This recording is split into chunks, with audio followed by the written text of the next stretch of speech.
My name's Lila. I've always been the kind of person who prefers code to cocktails, a quiet evening over a raucous party. But life has a funny way of throwing you into the unexpected. That night at the party, hosted by a friend from college, was supposed to be another routine social gathering. I was already planning my escape route to my cozy apartment and my awaiting laptop when he walked in. David was hard to miss. At 22, he had the kind of energy that filled up a room. With his athlete's build and an easy smile, he was surrounded by admirers the moment he stepped through the door. I tried to keep to my corner, nursing my drink and fiddling with my phone, but fate had other plans. "Hey, you're Lila, right?" His voice cut through the noise, pulling me back from my digital refuge. I looked up to find those intense eyes fixed on me. "Yeah, that's me. And you are?" I asked, even though I already knew the answer. "David Matthews, the rising hockey star everyone seemed to talk about." "David, I've heard a lot about you. You're the genius programmer at Turner Tech, right?" His grin was infectious, and I found myself smiling, despite my initial resolve to remain disinterested. "Genius might be stretching it, but yeah, I work for an IT company," I said, trying to play it cool.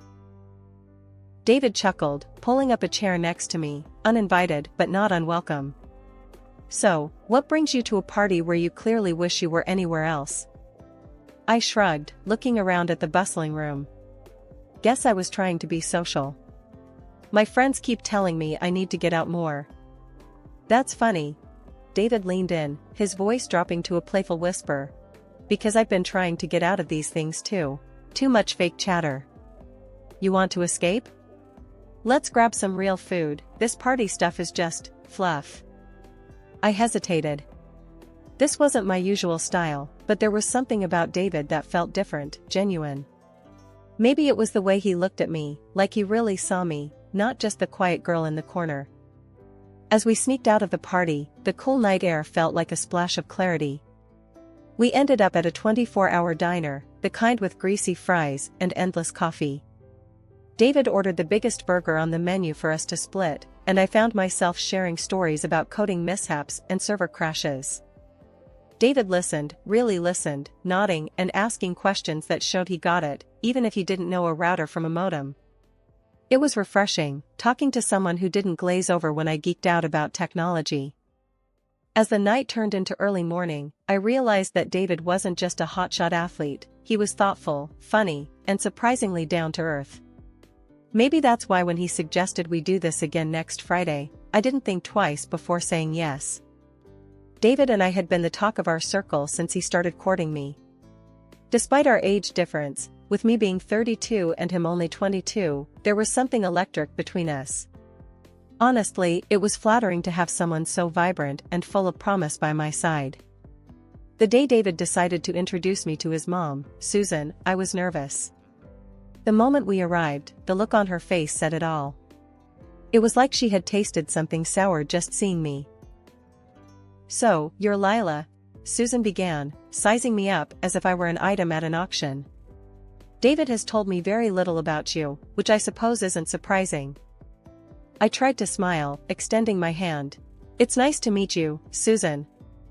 She barely touched my hand before pulling back. "Let's sit down. We have a lot to discuss, apparently."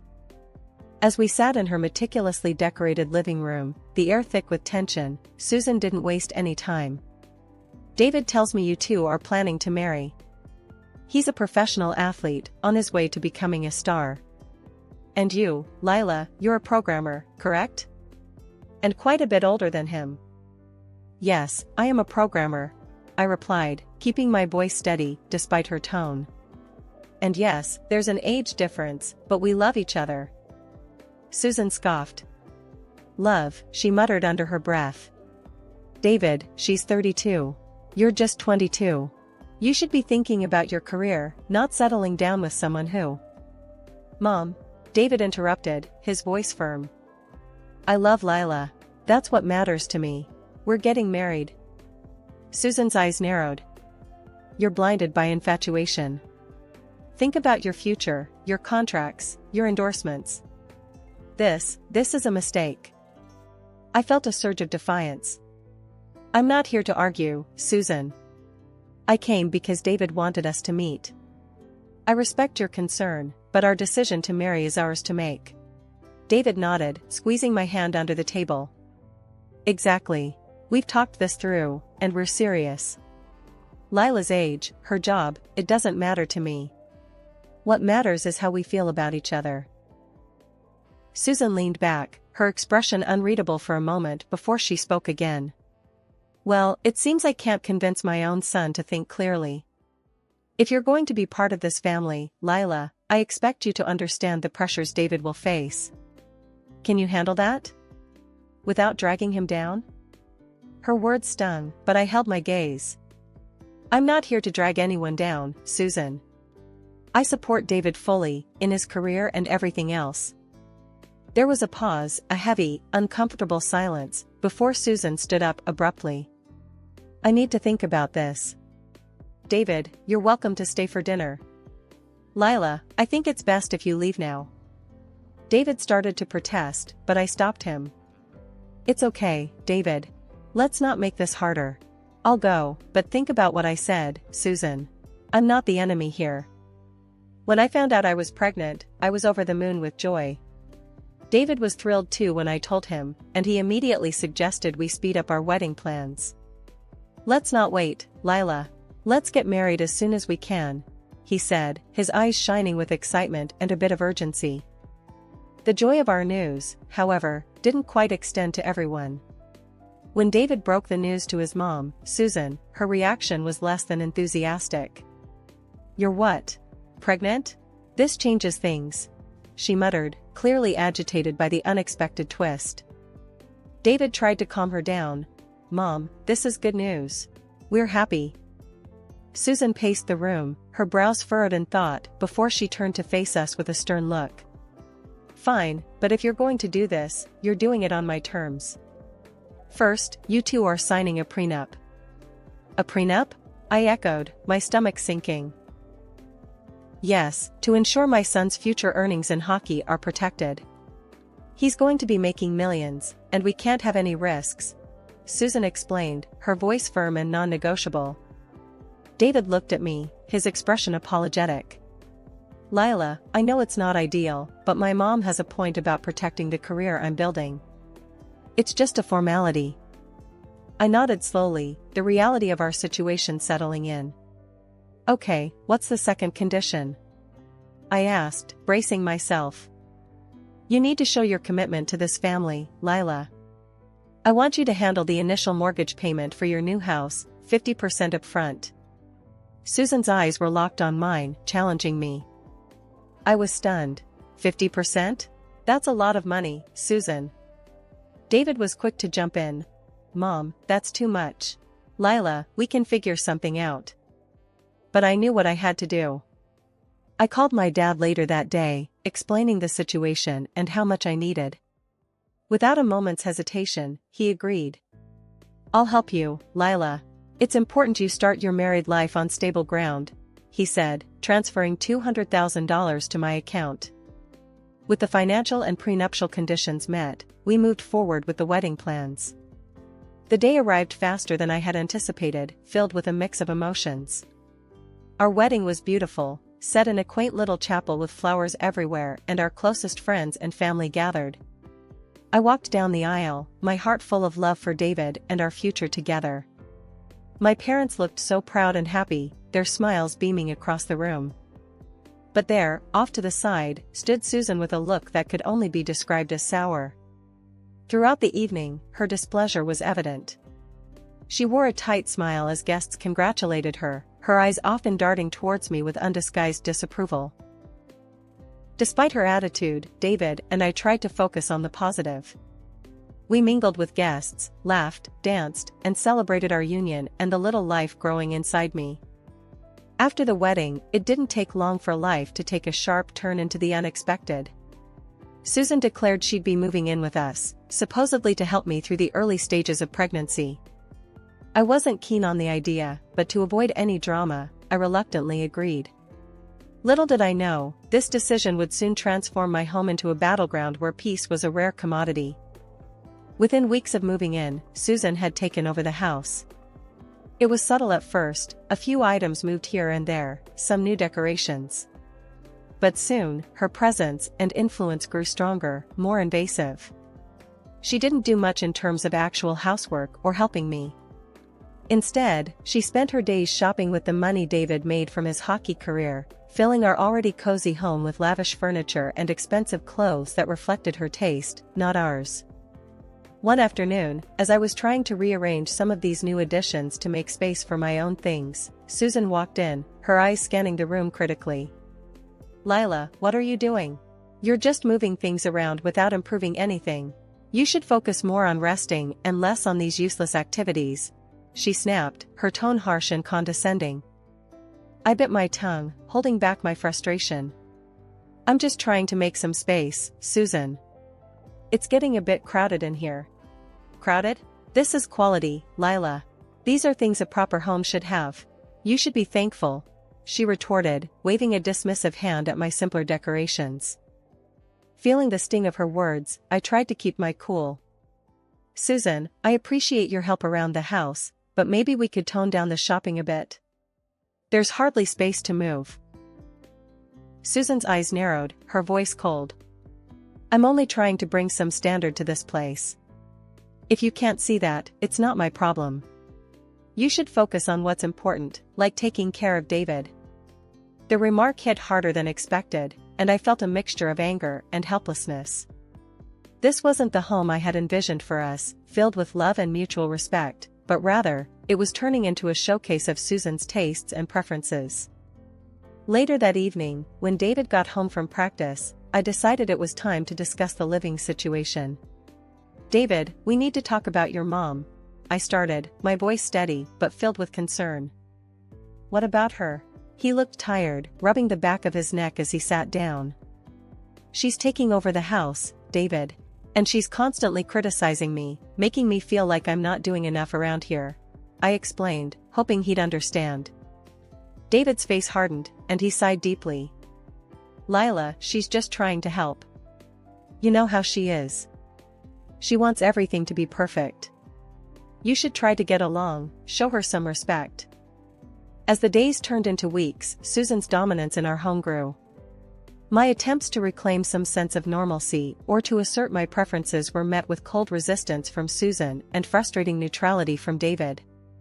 The more I tried to adapt, the more isolated I felt within my own walls. It was a routine morning, and I was at the clinic for a regular pregnancy checkup, expecting nothing but good news. But the doctor's face told a different story as he reviewed the ultrasound images. "Lila, it seems there's a significant developmental issue with the fetus. I recommend further tests, but you need to be prepared for all possible outcomes, including the possibility of not carrying to term." The drive home was a blur, and walking into the house, I was met by Susan's scrutinizing gaze. "Well, what did the doctor say?" she demanded, her tone more intrusive than concerned. I swallowed hard, fighting the lump in my throat. "It's not great news, Susan. There are complications. The baby might not make it." Susan's reaction was cold, almost mechanical. "I see. Well, you need to think about what's best, for you and for David. Sometimes these things are for the best." Her words stung, but I had no energy to argue. I needed David, his support more than ever. When he finally came home, I told him everything, the tears I had held back now freely streaming down my face. David looked devastated, but his words were hollow. "I'm so sorry, Lila. We'll get through this. Whatever you need, I'm here." But as the days went on, David's promise felt empty. He seemed distant, retreating into his own world, leaving me to cope with my grief and fear alone. Meanwhile, Susan's true colors came out more vividly than ever. One evening, as I sat in the living room, trying to find some distraction in a book, Susan sat across from me, her eyes sharp. "Lila, you need to think about the future. If this pregnancy isn't going to work out, maybe it's a sign. Maybe it's time you and David reconsidered your situation. A childless marriage is bound to fail." I couldn't believe what I was hearing. Anger boiled inside me, but before I could respond, David walked in. I looked to him for support, but instead of defending me, he stayed silent. After weeks of uncertainty and fear, the day came when the complications of my pregnancy could no longer be managed. The doctors did what they could, but the decision was inevitable. The pregnancy had to be terminated. As I lay in the hospital bed, coming to terms with the loss, the doctor explained the gravity of my condition. "It's going to be difficult for you to get pregnant again," he said with a somber look. Returning home was one of the hardest things I've ever done. I was drained, not just physically, but emotionally. My heart ached in a way that words couldn't describe. I walked through the door in tears, a mess of grief and broken dreams, hoping, praying for some semblance of comfort from the people who were supposed to be my family. What I walked into was anything but comforting. Susan wasted no time. As soon as she saw my state, her words sliced through the air, cold and sharp. "Well, look at you. I told you, didn't I? You just aren't cut out for this. You can't even manage to have a healthy child." Her cruel words hit me like physical blows. I stood there, stunned into silence, my tears falling faster.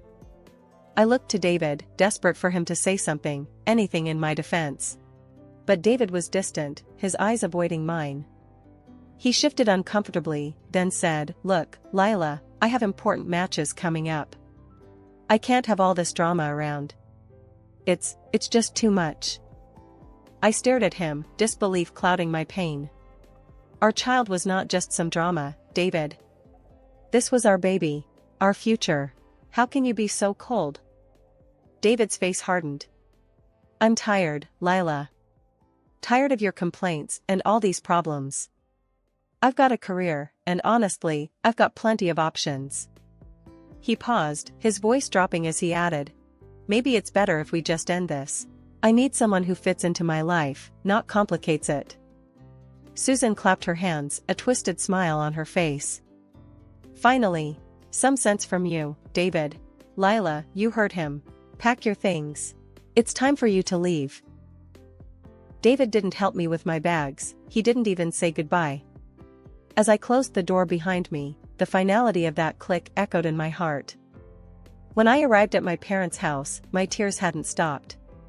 Seeing me in such a state, Dad was furious. "What happened, Lila? Tell me everything," he demanded, his voice a mix of concern and anger. Through sobs, I recounted everything, how Susan and David had treated me, the cruel words, the demand that I leave the house we shared.